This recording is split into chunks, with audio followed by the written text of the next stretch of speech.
In the heart of Oregon's green forest lies a spacious wooden house on the shores of a tranquil lake. Here, a group of friends gather for a weekend getaway. Jack, an aspiring photographer, captures landscapes while Lisa, a guitar player, strums a soothing tune. Brian, an enthusiastic college student, organizes a barbecue contest. And Mia, a teacher, reads a book beside the fire. They exchange laughter and stories, enjoying an escape from the city's noise. As Jack tries to send a stunning sunset photo to his sister, he realizes his phone has no service. Everyone checks their phones to find they are all without network. Lisa tries to downplay the situation, pointing out that it's normal to lose signal in the woods. But Jack feels a hidden concern.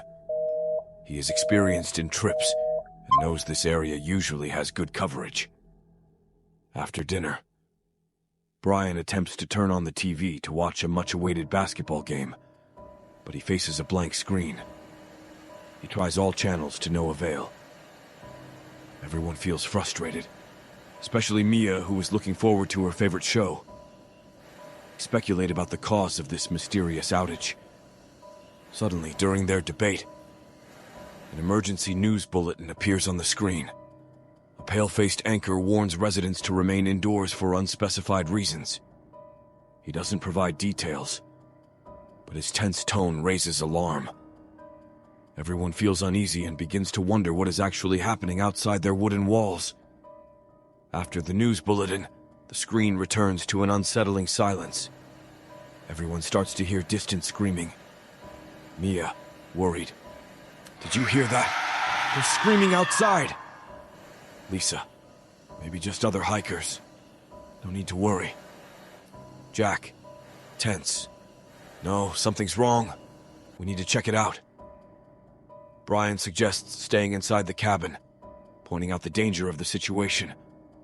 In the middle of the night, everyone wakes up to the sound of loud war alarms outside. Brian, muttering, "What in the world is happening?" Jack, looking out the window. "Something serious is going on outside. We need to stay here." After several days, their food runs out. They discuss a plan to go out and search for food. Lisa, "We need to find food. We can't stay here without it." Mia, "But what about the warnings?" Jack, "I'll go. I know the forest well." They decide Jack will go on a scouting trip. When he returns, Jack looks pale and terrified. Jack, with a shaky voice, "The city. It's destroyed. No one's there." Brian, "What do you mean by no one's there?" Jack explains how he found the city deserted and in ruins. As the weather worsens, their wood for heating runs out. The cold starts to creep into the cabin. Mia, shivering. "How will we stay warm?" Lisa, trying to think. "We can use the old furniture as fuel." Everyone is startled by the sound of a nearby bomb. The cabin shakes from the explosion. Brian, terrified. "That was too close." Jack, trying to stay calm. "We need to check for damages." As fear and tension rise, the friends start hearing scratching noises and whispers outside the cabin. They argue about what to do. Stay in the relative safety of the cabin or attempt to escape. They agree that they need a plan. But as they discuss, a terrifying and unexpected confrontation completely changes the course of events.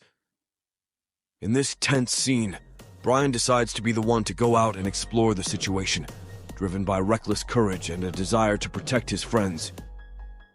Brian puts on his heavy coat and arms himself with a flashlight.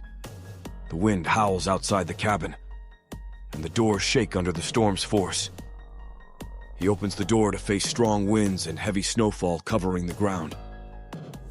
Brian cautiously advances, his steps sinking into the snow. He notices the familiar forest transformed into a strange world filled with snow and ice.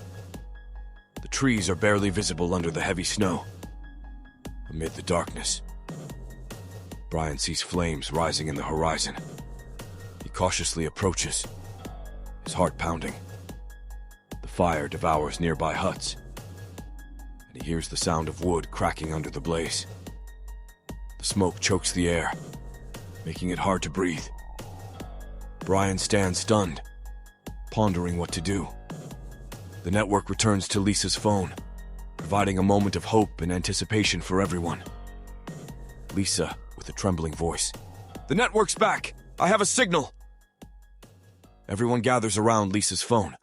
She opens a news broadcast on the internet, and an anchor talks about safe gathering zones set up in remote areas.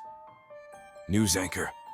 For anyone who can reach, there are safe gathering zones isolated from the current danger. The nearest is 4 hours north. Jack, firmly. "We need to go. This is our chance for survival and to find out what's happening." Brian, agreeing. "Right. Staying here is no longer a safe option." They quickly decide to gather their remaining supplies and prepare to leave. The journey is perilous, but the hope of reaching the safe zone gives them courage.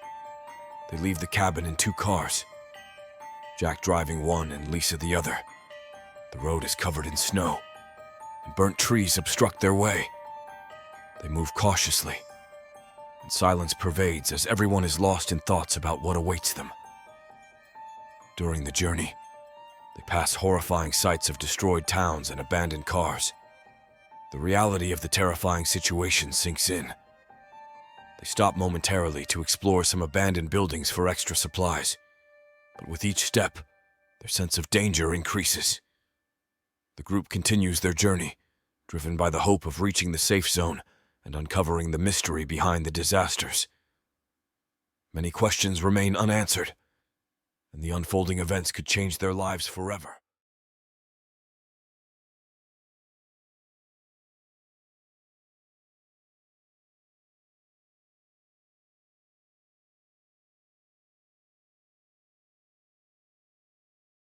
A group of 5 friends, Jack, Emily, Sarah, Mike, and Will, decide to embark on an adventurous vacation into the heart of a dense forest.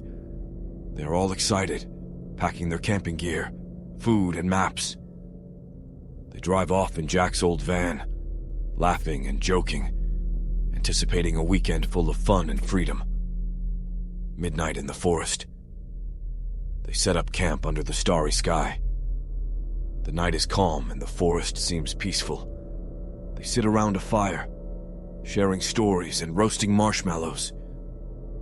But as they prepare to sleep, a distant, eerie howl pierces the night, unsettling them. The next morning, they wake up to find their map missing.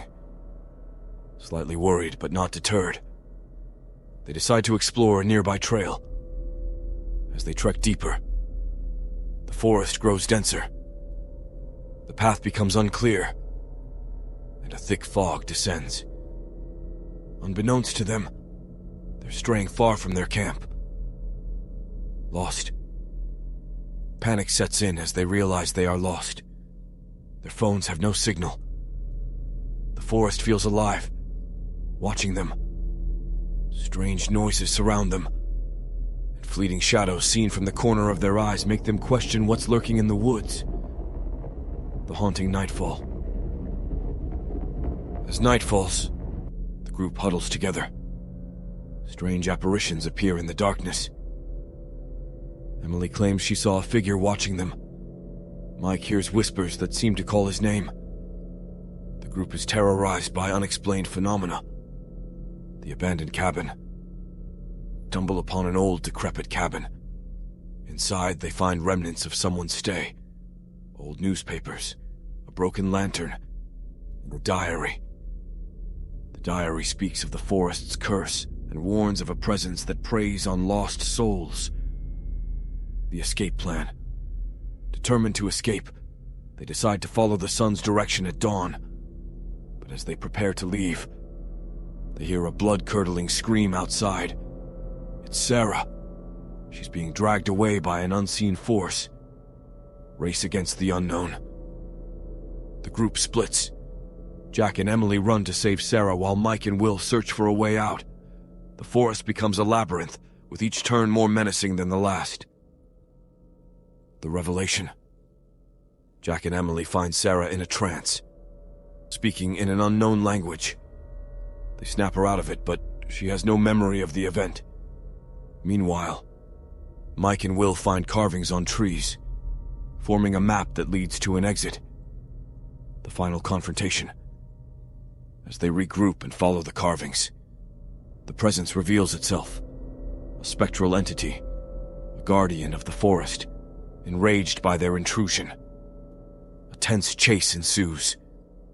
They narrowly escape, reaching the edge of the forest as the sun rises. The aftermath. They find their way back to the van, exhausted, traumatized but alive. As they drive away, the forest looms behind them, its secrets and horrors hidden once again.